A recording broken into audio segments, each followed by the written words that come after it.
Nothing in this podcast is intended to render legal, financial, medical, or other professional information. Because the details of your situation are fact-dependent, we highly encourage you to find a recommended individual that you can trust to give you the expertise that you need related to your situation.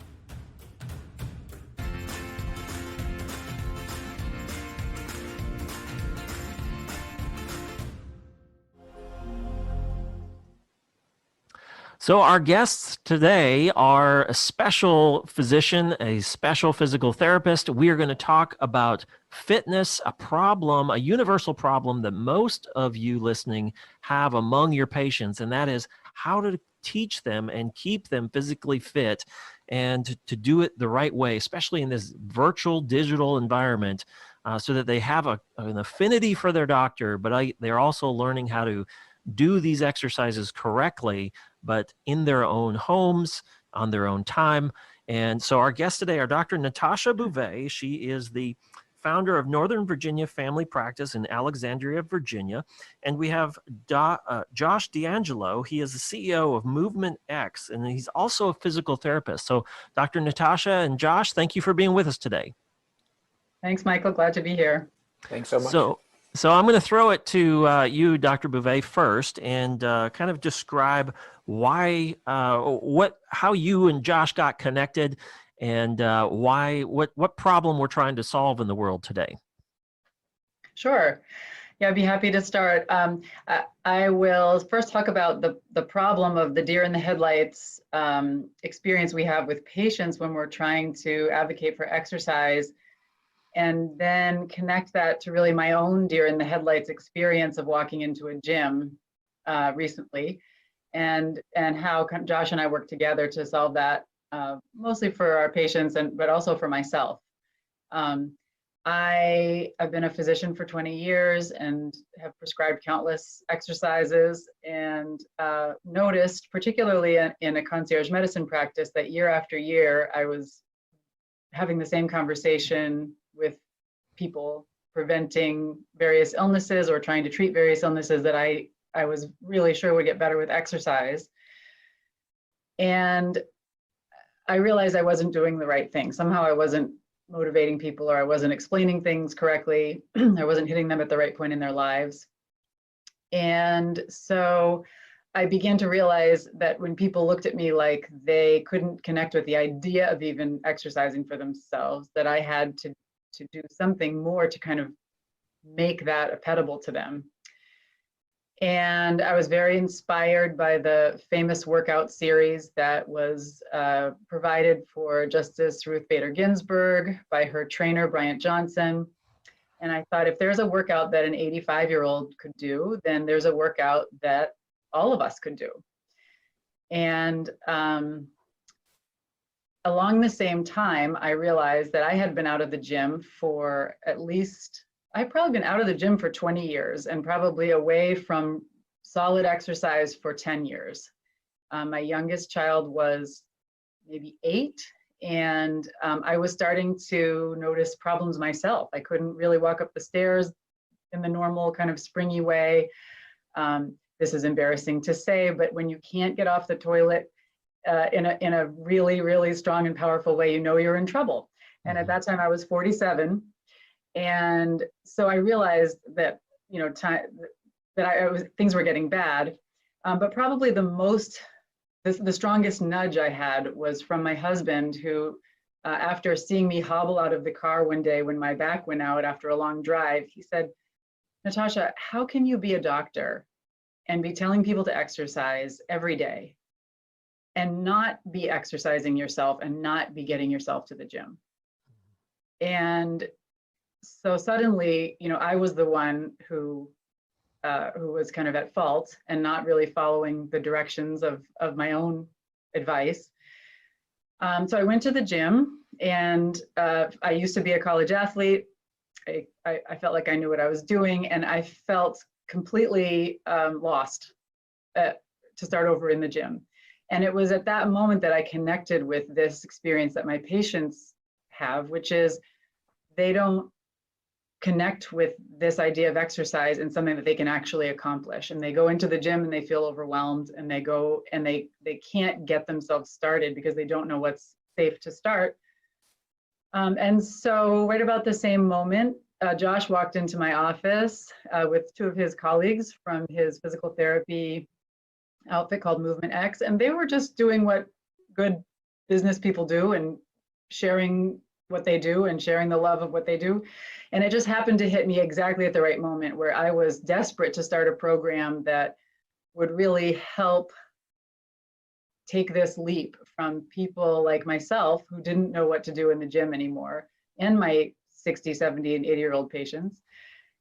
And Josh and his colleagues were completely excited about this opportunity to create a class and teach exercise to people that were lost. So I'll leave it to Josh to take over the rest of the story. Yeah, and Josh, if you have anything you needed to share, or slide shares, anything, photos of screenshots or anything, you're also welcome to pull those up. I'm just giving you advance warning. So go ahead, Josh. Tell us a little bit about how you guys got connected and why. You got it. Thanks so much, Michael, and thanks, Dr. Bouvet, and thanks for having us on the conference. And really appreciate everyone who's listening in, for all the participants. Dr. Bouvet really hit it. The name of our practice is MovementX, and as physical therapists, movement really informs the lens with which we see the world. Movement is how we run, how we jump, how we laugh, how we play. Dr. Bouvet, to your point, is how we get out of the car, whether or not our back is hurting. And in our name, we integrate the letter X, and the X to us stands for the intersection between one's best movement and their best life. And that's really what we hope to help all clients and patients achieve. And the predominant way we had been doing it till that day we walked into Dr. Bouvet's office was through one-on-one physical therapy and personal training sessions. But we always knew we wanted to have a bigger impact on that. We wanted to be able to do more than just treat one patient at a time. And so when Dr. Bouvet presented an idea about doing a group exercise class to help teach individuals how to exercise, our eyes just lit up, and we said, absolutely, we have to lean into this. This is the opportunity to take our mission a step further. And so what we decided to do is, drawing from inspiration from the RBG workout, is develop an exercise class in which we had just 3 exercises that we taught each class. We're big fans of quality over quantity. We don't want to just be throwing exercises out, but we would teach 3 levels within each of those 3 exercises. So the concept was, regardless of where someone was in their exercise journey or their movement journey, they would be able to find what was appropriately challenging within each of those 3 levels, pick that exercise out and perform it at that level. And within each of our instructions for the levels, we had, what you should be feeling, what you shouldn't be feeling, the criteria that you should be able to meet to advance to the next level, why this exercise was important. For example, if you're doing a squat, why is it important? It's important because you want to be able to push up off the toilet seat and get up with good power. Why is a push-up important? It's great strength for our rotator cuff, because we need to be able to push up and out of bed as we get older. And so we started this exercise class with great hopes and optimism for how we could impact our patients. And the first class was so interesting because in that very first day, we were live at a local recreation center. We asked all the participants to get down on the floor. And their reaction was rolling their eyes and scoffing and say, I'm not getting down on the floor. I haven't been down on the floor in 10, 15 years. But after we did that series of 8 exercise classes, we had them by that very last class doing burpees. So jumping down onto the floor, doing a push-up, jumping back up. And about 98% of the participants were able to do it. So to take a group of people and see them from the first day rolling their eyes and not wanting to get on the floor to the very last day doing burpees, we knew that we had made a meaningful stride forward. And that had informed our process forward. And as the pandemic hit back in March, we said, we can't let this class go. We have to find a way to continue moving forward. And that's when we made a decision to transition it online and put much more infrastructure to the ways in which we were offering it. Wow. And so our guest today are Dr. Natasha Bouvet. She's concierge medicine physician at Northern Virginia Family Practice in Alexandria, Virginia. We also have physical therapist Josh D'Angelo, who's the CEO of MovementX. We'll put the links to both practices above and below. But Dr. Bouvet, I want to talk a little bit about, when the pandemic was starting and, this class was just getting up off the ground, the interprofessional collaboration was unique and it was necessary. And so how did you foresee that that was going to keep going, and should it keep going given the concerns that everybody has right now? Well, we had already been absolutely dependent upon interprofessional collaboration. So fortunately, for a couple of years, we had really, really needed each other. Josh and his team were able to provide the expertise and the instruction and movement and help people kind of start from the beginning where they were. And we were able to, I guess we provided a few things. Number one, we provided the patients. Number two, we hired the team to teach the class. And we were also really connected to this problem, the problem of people, the gap between healthy movement and what people can believe that they can do. And so as the pandemic hit, I mean, we already had those so well defined in our minds. We were just brainstorming about how could we possibly keep it going. And I think, like many physicians, it was not lost on me that this was going to be at least a 2-year process to be kind of enduring this pandemic. And so we realized this wasn't a, wait until July or wait until August. This was a figure this out. How do we help people for the next couple of years? And Josh, maybe you can talk about the vitally important aspect of our classes that probably is the glue for the whole thing, which is that we had this delightful experience of community building in the in-person classes that we had been doing for 2 years before the pandemic hit. And so what people constantly spoke about when they gave us feedback was not only that they were moving better and they could pick up their grandchildren and lean over and screw in their Christmas trees, but that they could also connect with people, and they were hanging out in the parking lot afterwards and coming in early and talking to each other. And many of these people are people who don't have a regular community, and it was just fun. I want to touch on that. Josh, this next one is for you. We've been talking a little bit about social prescribing and kind of writing our own definition of it here at CMT for doctors. And, social prescribing has more of a technical definition in the UK, and really where it's, physicians and GPs providing referral resources in the community to their patients to say, I think that you need to maybe look at going over here to this addiction rehab facility, or I'll make the connections for you. But here in the States, we've been kind of trying to write it from a concierge medicine's perspective and saying, look, we're seeing that there are new ways that to create an affinity. And Dr. Bouvet, I'll let you touch on this after Josh does. But there are new ways to create a stickiness between patient and physician. And, whether it's a walk with a doc program or an exercise program, I know that the sticky factor between the gymnastics place that my 3 kids go on a weekly basis now, their stickiness was doing virtual events like what we're kind of talking about today with our kids every 3 days in our living room. And so our kids would really look forward to this. And I know patients, once they kind of get the hang of this, are they feeling like this is something that's keeping them attached to the program, attached to each other, and attached to their doctor? So Josh, I'll let you touch on that first, and then Dr. Bouvet. Yeah, thank you so much for the question.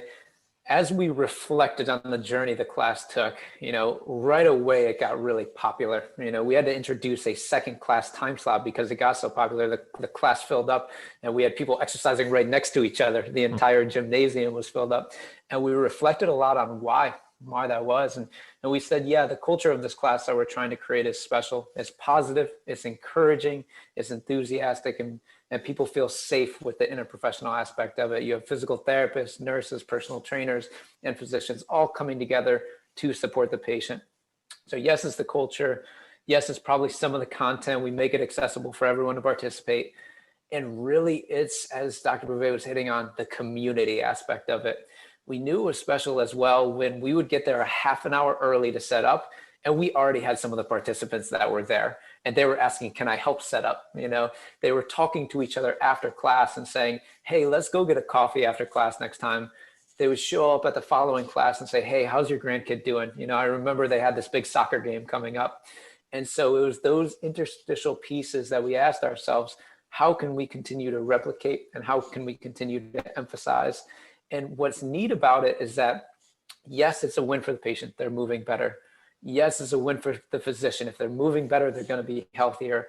And ultimately, it's a win for the practice as well, because now they're meeting people and getting valuable content within a community that they really love.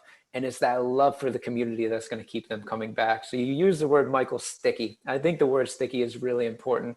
It's something that they remember, something that makes them feel good, and it's something that's going to keep them having strong touch points within their practice. And Dr. Bouvet, I'd be really curious to hear your opinion. You know, I like to believe it has had that effect in some of the conversations it has, but you know, what do you see day to day to prove or disprove that it does indeed have that effect?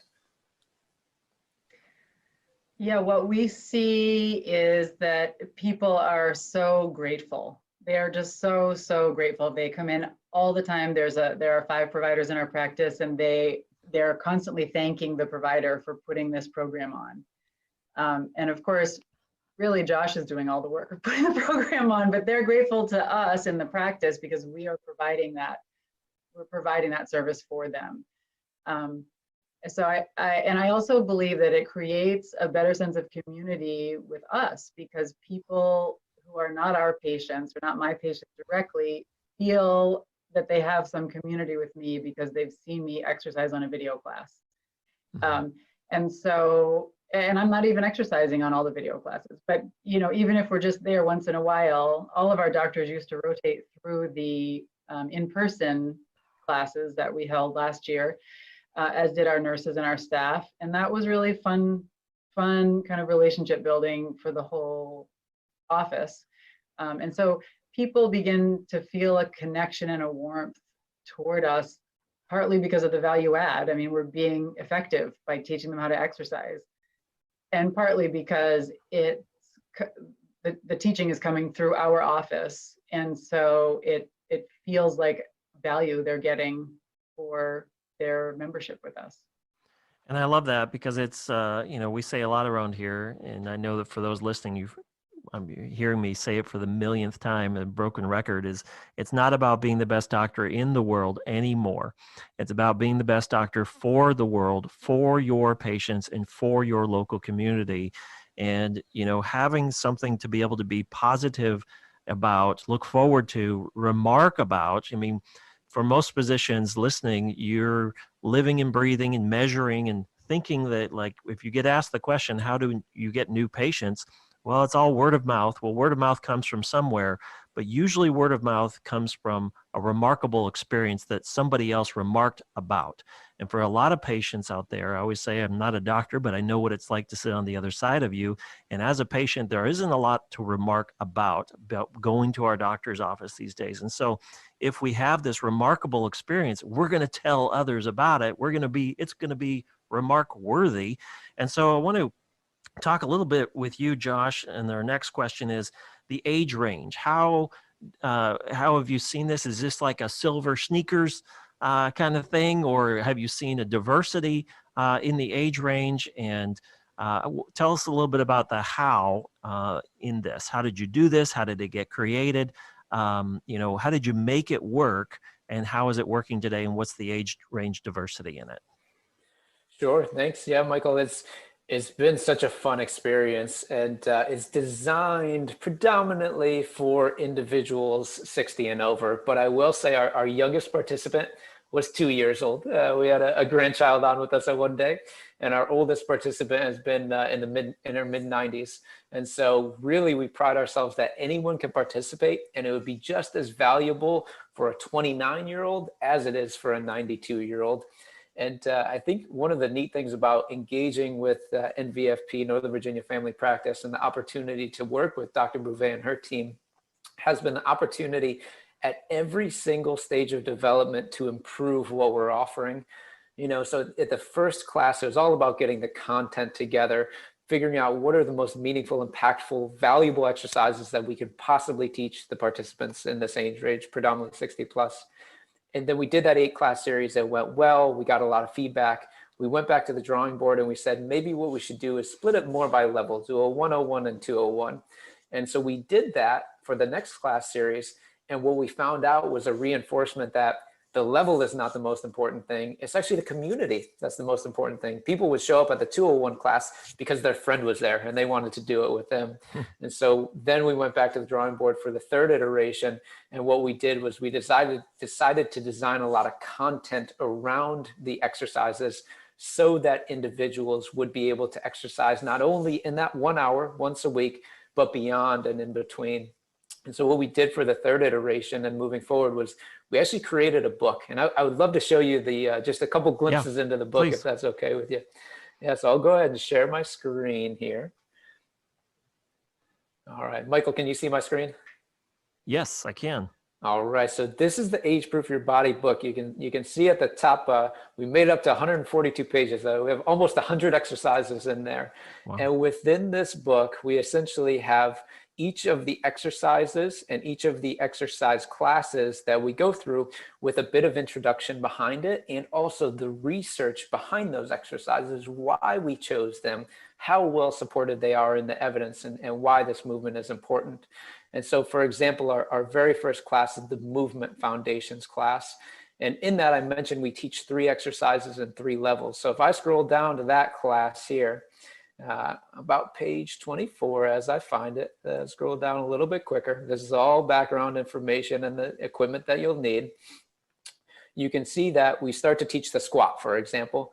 And in here, we have level 1 squat, complete with pictures, the setup, the movement, what you should and should not feel, tips and progression criteria. And then we have the level 2 version of it and the level 3 version of it from multiple different angles so that participants can see it as clearly as possible. And then the next exercise we'll teach will be push-ups. And so we'll have push-ups in here, level 1 on the wall or on the chair, level 2 kneeling, and level 3 the full push-up. And in this book, we tried to make it a lot of fun as participants are reading. So when they prepare for the class, for example, the next class, there's a full introduction about core and lower back strengthening, including the background of how we spend $87.6 billion per year treating low back and neck pain every year. And what if we could be part of the solution in developing exercises to treat them? So all participants have access to a digital copy of the book, and we send some physical books out as well. And we mentioned at the beginning of the pandemic that we transitioned the classes online. And so now we actually started to do the classes on Zoom. And what's been so much fun is to see that community that we spoke about in person replicate itself virtually. And also we've been able to lean into some of the opportunities of being digital, which include recording the class. So participants don't have to be there live. They can watch it after the fact. It includes splitting up the exercises so we could actually give them one by one or site-specific levels of them.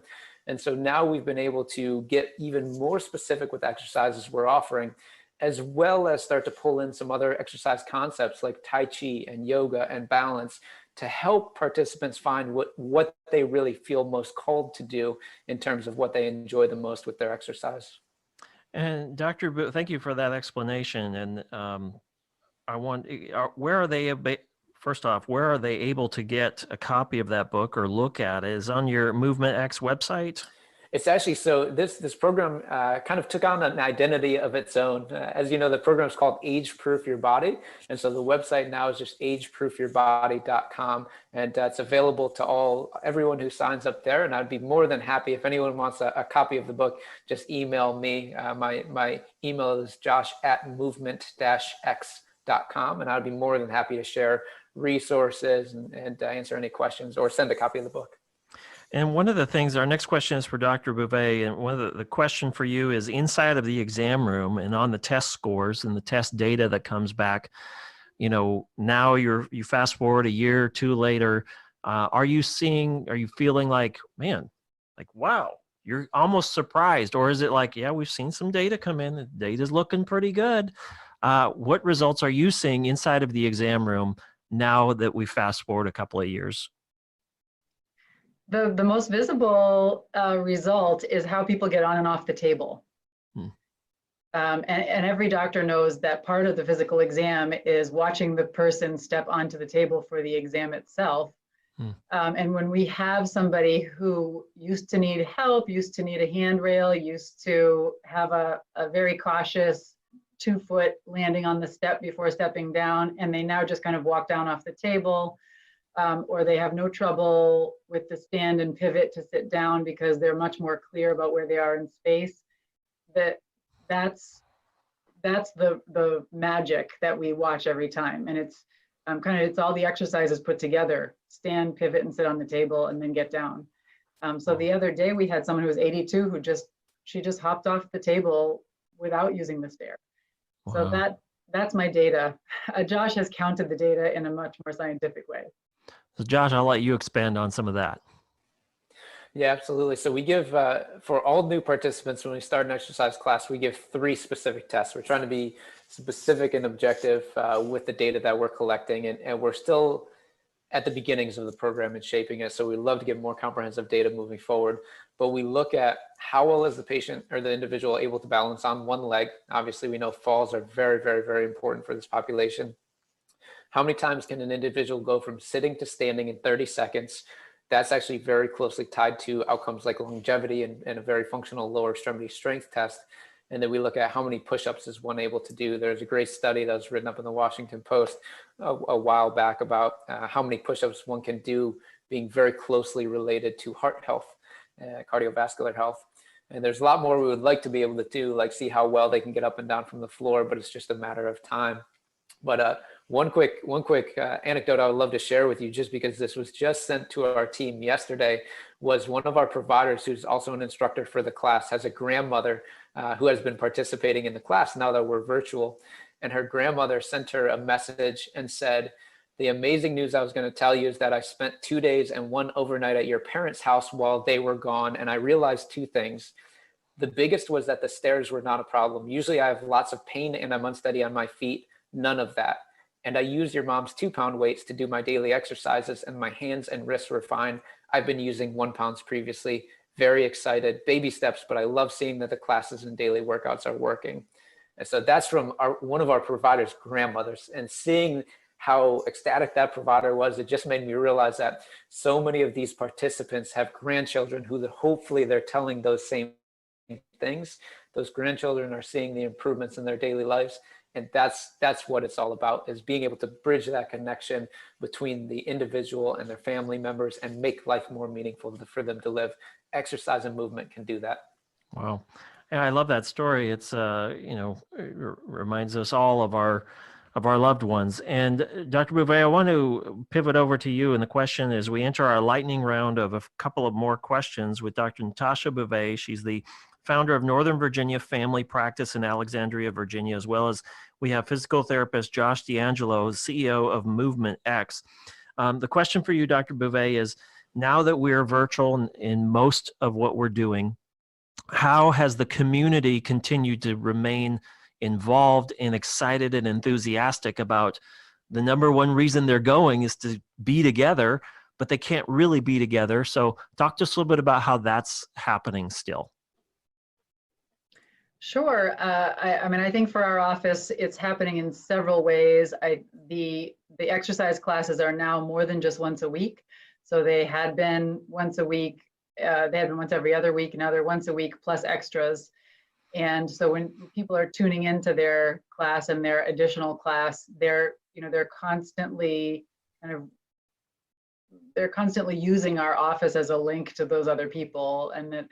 And Josh really provides a wonderful service to our office in creating this community, because his team is there early. And so people are welcome to log in early and start talking to each other or listen to each other's questions be answered. And so when they have like a little curbside consult at 10 minutes before the hour, everyone can hear the advice someone gets about shoulder pain 10 minutes before the hour. And that in and of itself creates a sense of value. Like, if I'm in trouble, I can ask this question 10 minutes before the hour. Josh, I'll let you also add to that. Sure, Dr. Buffet. And if you remember, that discovery was made by mistake, actually, right? Because Mhm. in the first class when we went online, I didn't hit mute everyone upon entry, mute participants upon entry. So nobody was muted. And at first I'm going, oh my goodness, everybody's talking, nobody can hear each other. And then organically, a lot of conversation developed from that. And Dr. Bouvet and I were reflecting after that first class. And Dr. Bouvet, you said, I loved that. That was a great part of the class because people organically got to go on and start to chat with each other. And so now we intentionally do it. We design it so 15 minutes before you can get on, either to catch up with other participants or to ask specific questions about the day's exercise routine or past exercise routines. And then we do the same thing for the 15 minutes after, trying to recreate that in-person space. And just one super quick anecdote about that. About 3 weeks ago, we had one individual who was planning to do a big bike race for raising money for I think it was the Leukemia Society or Lymphoma Society, something of that nature. And then one of our participants afterwards emailed me and said, hey, I heard the other gentleman talking about this bike race he was doing and raising money for charity. Can you send me the link to his page? And so I reached out to him, got the link to his page, sent it to her, and she donated to his cause. Wow. And he was so grateful and so appreciative. And so it's bringing individuals from different locations all across the region, really all across the country, together to support each other. That's community at its best. Wow. And our guests today have been Dr. Natasha Beauvais. She's the founder of Northern Virginia Family Practice in Alexandria, Virginia, as well as physical therapist Josh D'Angelo, the CEO of MovementX. A couple of final questions is, number one, how? How does a physician get connected with this to implement this into the practice? And then I'll let you, I'm going to ask the second question, but I don't want you to answer it just yet. And that is, I want you to think about if you were to shut it down, what would be one of the best stories that came out of this? And so, but let's talk about the how, and Dr. Bouvet, I'll let you tackle that grenade first. The how, okay, well, Josh and I are really interested to know what other practices think about this idea. We've had giant success implementing it, myself from the physician side and from the management side of my office. I feel like it is offering a tremendous value in efficacy and community building. And what's really lovely about it from a physician standpoint is that we can participate, but we don't have to figure it all out because Josh and his team have figured it all out. So the how is, we would love for you to just email us or call us. Well, my email is nbouvet@nvafamilypractice.com, and my cell phone is 703-244-6550. Those will be published on the website for those who are signing up for this conference. And Josh also has offered his email. We'd just love to hear from you to see what you'd like to talk about and where this might line up with what you need in your own practices. Okay, great. And I think what we'll also do for those reading and listening or watching the replay of this in the next few weeks ahead is we'll also put this under the social prescription topic, as well as maybe we'll work on another topic, community building or affinity programming. How are physicians, what do they want to do, and the chatter around those affinity programs, the chatter around social prescribing. What do you think about walk with a doc programs, physical therapy, exercise, virtual programs, in-person programs? I like what you said about the bicycle program. We had a physician just the other day, I think from the Midwest. He said, I love like bicycling, like the old 10 speeds with the wraparound handles. I love that so much that I was able to invite, 7 or 8 patients, and we go every other week we go bicycling. And the nice thing about those programs that the doctor initiates is he doesn't have to show up every single week, because he or she might be very busy with other things, family, whatnot, but the community still wants to get together. There was another one who does a walking group, and I believe it's Missouri or maybe Kansas, and the doctor starts a walking group, and that walking group, rain or shine or sleet or snow, that walking group is still going years later. And so, Josh, I'm going to talk to you about a little bit about your how. How do they get connected? How do you foresee this rolling out into other doctors' offices? Absolutely. Dr. Bouvet really hit it well. And that is, we've seen the success that this program can have for a practice. We've seen the success that this program can have for the participants. And now we would love to be able to try this in other communities and be able to see if that impact can carry over into a new community. And we have a strong hypothesis, we have a strong infrastructure, and we're ready to start trialing it in other places. So please reach out to us, email, phone, whatever it may be. And we would love to explore if there's a pathway to integrate it into your community, to make it a strong offering as part of a meaningful program and community. And when we think about, this is just before we jump off the lily pad of this topic, continue to comment on the questions below, above and below, as well as in the topic areas to the left about this, these affinity programs and so on. Continue to share your feedback. What's working for you? What's not working for you? What have you tried? Let's say, Josh, what city are you in right now?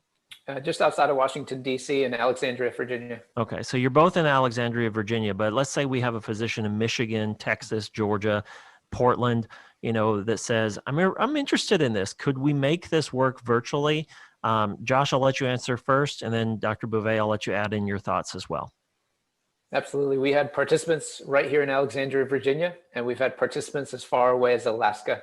And so one of the beautiful parts of going online and transitioning to virtual is the world has become flat, and we really believe that we can integrate this anywhere in the country. We also, for where we don't have physical therapists, we also have a strong network across the country as well, and would be happy to link up if physical therapy is ever needed locally in any capacity. So we believe we can take the interprofessional collaboration of this across the country too. And Dr. Bouvet, is there any concerns about this related to, any... And Josh, I'll let you answer this as well, because, I've seen it with my daughters. They have an affinity for painting. And so in this pandemic, they've really got into the painting classes, and doing these virtual classes from some instructor in the Netherlands is teaching, a whole bunch of people of all ages to do how to paint this particular picture. But is there any concerns about someone gets hurt by doing this? Dr. Bouvet, I'll let you touch on that. Josh, I'll let you add to that as well. Sure. I mean, of course, anyone could always get hurt doing exercise. I think we make it as safe as we can by just starting from absolutely scratch. So there's always a seated chair option. There's always against the wall option for people who don't want to get all the way down to the floor. So we're not reducing the risk of movement to zero, because it's never going to be zero, but it's very safe. I think if people are in a really delicate situation, they can probably bring that up with their physicians. But it's certainly nothing that makes me concerned or worried about my patients, because they really are able to enter at their own level. Great. Yeah, I think that's the beauty of what I'm hearing, and what I think we're seeing is, that this is a 101 level or a 201, and people can feel comfortable at any level. Josh, I'll let you add to that, and then we have our final question for you. Sure. Yeah, everything Dr. Bouvet said. We have multiple levels. We have pathways in. We have a supportive community. They can always ask physician. They can always ask the physical therapist if they're not sure about what they're feeling. And also from another perspective, if we look at risks, if we look at risks of mortality, or if we look at causes of mortality, what does our population pass away from? Cardiovascular disease. How can we reduce the risk of cardiovascular disease? It's exercise. If we look at some causes of cancer, how can we reduce the risk of cancer? It's exercise. And so we actually view this as a way of reducing risk. Ankle pain, back pain, shoulder pain might happen. We're going to minimize the causes of that, but we want to address some of these bigger societal factors that are really impacting individuals' health and their risk of mortality. And so we believe this is a significant pathway or strategy to reduce risk. And Dr. Bouvet, this will be your final question. Josh, I'll ask you the last question. Maybe it's not necessarily if you were to shut it down and say, what's the best thing that's ever happened in this program, but maybe it's, what do you want to have happen out of this program as well? I'll let you wrestle with one of those two questions. Dr. Bouvet first. Sure. Well, they're tied together. If we shut it down, I certainly would remember a woman who, after really probably 8 years of true deer in the headlights, looking at me with exercise suggestions, told me that for the first time in 20 years, she doesn't have back pain, and Wow. and that will stick with me because I I I kind of knew that would happen, but it was just finding the right links to get it to happen. Yeah. And then, what would I hope would happen out of this? I guess I'm looking at it from the physician perspective. You other doctors, as practice owners, as practitioners, what is your, deer in the headlights moment with your patients, and how can you make your practice more effective?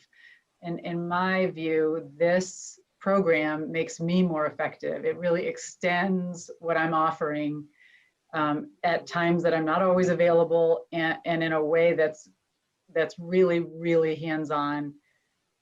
And not only does it bring efficacy, but it brings a sense of well-being about what I'm providing toward health for my patients. And so I'd be thrilled to talk about that with other physicians.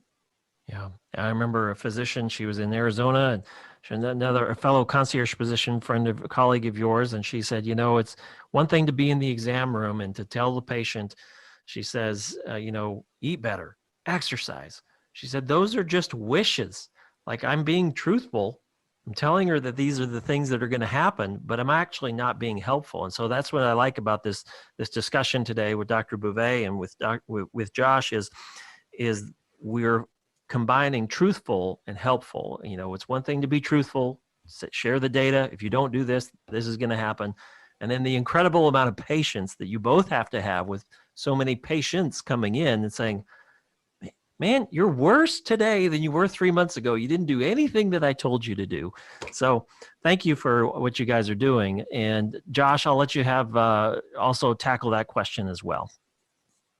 Sure, thanks so much. One of my favorite stories is an individual who came to us after one class, and he took one of the instructors aside, and he shared something personal with him. He shared that for a long time he had been struggling with depression, and spoke to some of the things that he had tried to combat his depression. Some medications, some different talk therapies, and he said that, I want you to know this class has been beneficial for me. Yes, it's been beneficial for my movement. I feel stronger. I feel more flexible. I feel like I can do more. But really, it gives me something to look forward to every single week. And I look forward to seeing you guys. I look forward to learning more and exercising with the group. And it really took us aback, and it showed us the strength of the power of movement, but also the power of community, as we've spoken to a number of different times. And so I guess my biggest hope would be we take a look at someone like that who's struggling with whatever it may be, with back pain, with depression, with finding something to look forward to, and we see how movement can potentially bring a group together and empower them to live at their best. Because it's when we're coming together, finding creative solutions for our patients and really empowering them with opportunity, that I think we're at our best as healthcare professionals. And so I really greatly admire all the concierge medicine doctors out there, how creative they're being, how they're finding different pathways and infrastructures to find solutions. And we believe that that is a reflection of this program. It's one of the reasons the program was empowered to be born and to be developed. And we're hopeful to continue to take it further moving ahead. Wow, wonderful. That's a real mic drop moment there. And so one last item, Josh, how do they connect with you, your contact information, if they don't see it above and below? Sure. So my email address is Josh, just my first name, Josh, at movement, the word movement, -x.com. And our website is movement-x.com, or they can head straight to AgeProofYourBody.com. That's the website for the exercise program. They can also give me a call. My number is 734-277-0242. One more time, that number is 734-277-0242. I would love to hear from you, even if you just want to talk about how you can make exercise and movement a functional part of your program or your practice and help to bring it to life, or if you want to talk more about AgeProof Your Body as a whole. And I thank you so much for listening. Thank you. And Dr. Bouvet, your final contact information, your website and email. Sure. Our website is NVA, as in Northern Virginia, familypractice.com, NVAfamilypractice.com. And my email is N as in Natasha, Beauvais is BEAU, V as in Victor, AIS as in Sam, at NVAfamilypractice.com. And my cell phone, 703-244-6550.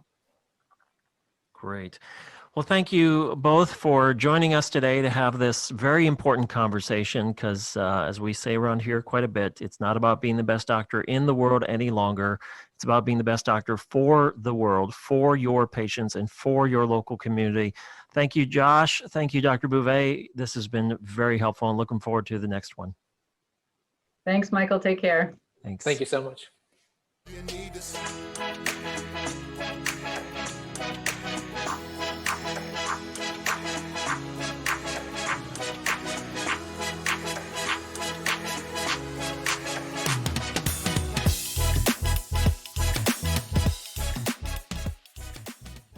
People listen now when you talk wellness, and wellness isn't just a fluffy word.